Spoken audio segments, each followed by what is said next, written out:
تھے. اور اسکول میں اس کے بعد رویے میں کوئی فائدہ ہوتا ہے اسکول کا، ہوم ورک میں کوئی چھٹی کوئی لحاظ کے ویسے ہی؟ تو فرائیڈے کو تو اوارڈ اناؤنس ہوا تھا، اس کے بعد پھر ہوم ورک بھی ملا تھا کیونکہ وہ تو ملتا ہی ہے. جب میں پیر کے دن اسکول واپس گئی تو میں نے ٹیچر سے کہا کہ میں تو بہت زیادہ بزی تھی، انٹرویوز وغیرہ تھے اور میں نے تو انگلش کا ہوم ورک کیا ہی نہیں ہے. تو ٹیچر نے کہا تو میں کوشش کری تھی ان کو سمجھاؤں کہ میں نے اوارڈ جیتا تھا اور کچھ اس طرح، اور ان کو پتا بھی تھا، لیکن انہوں نے کہا کہ کل کو ہوم ورک کر کے آنا. اچھا آن اے مور سیریس نوٹ یہ بتاؤ، نوبیل پیس پرائز میں تقریباً $1.5 ملین ملتے ہیں. اب آپ کو آدھے ملیں گے بیکاز آدھے کیلاش کو انڈیا سے ملیں گے. ایک بار کرٹیسزم ہوتا ہے، لوگ کہتے ہیں کہ آپ چلے گئے ہو لندن، اب UK میں آ گئے ہو، زندگی بڑی اچھی ہے، بھول گئے ہو سوات کو، بھول گئے ہو لوگوں کو. ملالہ فنڈ کبھی سیریا کی بات کرتا ہے، کبھی کچھ کرتا ہے. پاکستان میں کچھ کرو گے آپ اس پیسے سے جو آپ کو ملے گا، اور اس کے علاوہ پاکستان میں کیا کر رہے ہو آپ لوگ؟ تو جب میں نے فنڈ سیٹ اپ کیا تو میں نے کہا کہ میں تو اپنا پہلا پروجیکٹ سوات ہی میں شروع کروں گی. تو ہمارا پہلا پروجیکٹ تھا کہ ہم سوات میں ان بچیوں کی تعلیم کے لیے کام کریں جو کہ گھریلو کاموں میں مصروف ہوتی ہے اور جو کہ دوسروں کے گھروں میں کام کرتی ہے، تو ڈومیسٹک چائلڈ لیبر میں جو انوالو ہوتی ہیں. تو ہم نے وہاں پر بچوں کو اسکالرشپس دی اور ہم ان کی فیملیز کو بھی سپورٹ کرتے ہیں تاکہ ان کو کوئی مسئلہ. یہ ایک پروجیکٹ چل رہا ہے؟ جی یہ تو پچھلے سال 2013 سے یہ پروجیکٹ چل رہا ہے اور اس کا تو 1 سال ابھی پورا ہو گیا. تو وہ بچہ جو ہے وہ اعلیٰ تعلیم حاصل کر رہی ہے، ان کے بہت زیادہ خواب ہے. میں نے ان سے بات بھی کی ہے اسکائپ پر، بہت زیادہ خوش ہے. لیکن یہ جو نوبل انعام کا میں نے ڈیسائیڈ کیا کہ یہ پاکستان ہی میں خرچ ہوگا. ہم اس سے ایک بہت بڑا سسٹینیبل پروجیکٹ کریں گے اور ہم ایجوکیشن پر ہی فوکس کریں. تو ہمارا پلان ہے کہ ہم ایک اچھا اسکول بنائیں جس میں اعلیٰ تعلیم ملے اور جس میں یعنی اہم فیسلٹیز وہاں بچوں کے لیے موجود ہوتا ہے. خیبر پختونخوا میں بناؤ گے آپ بچیوں کا؟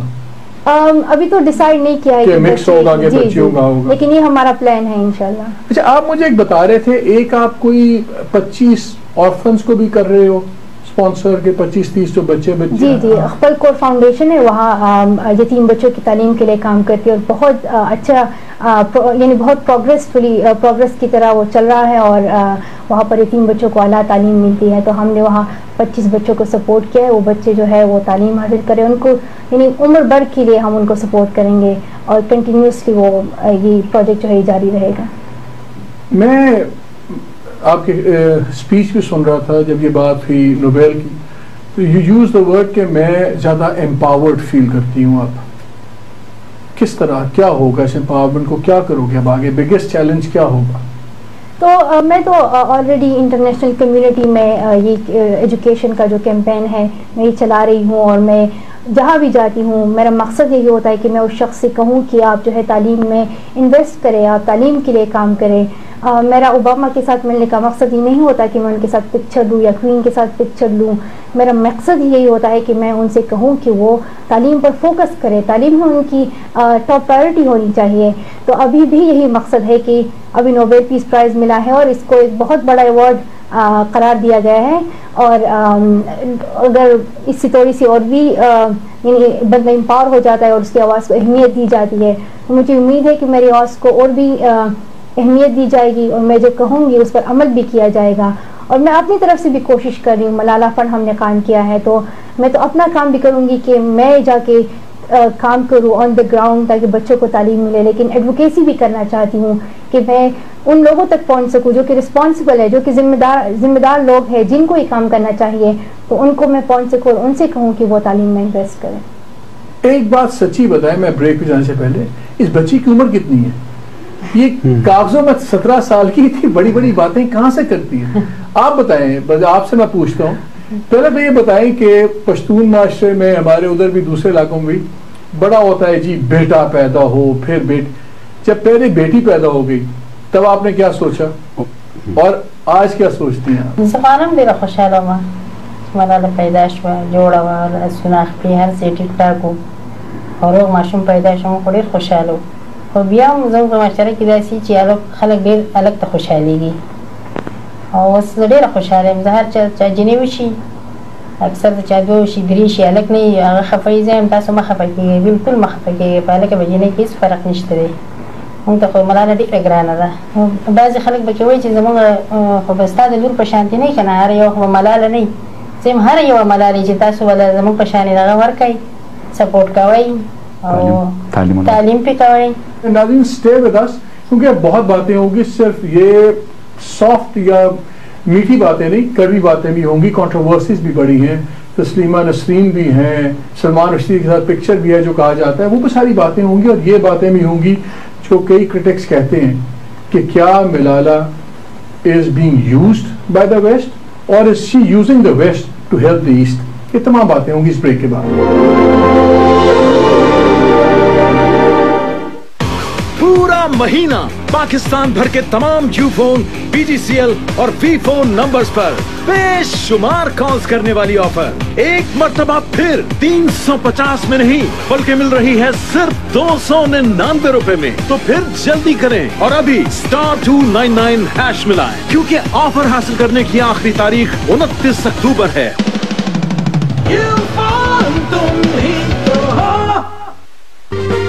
ٹوٹی فروٹی کرسٹلز کے ساتھ سافٹ اور juicy boom boom bubble gum. Boom boom bubble gum fun کو کھلا دو.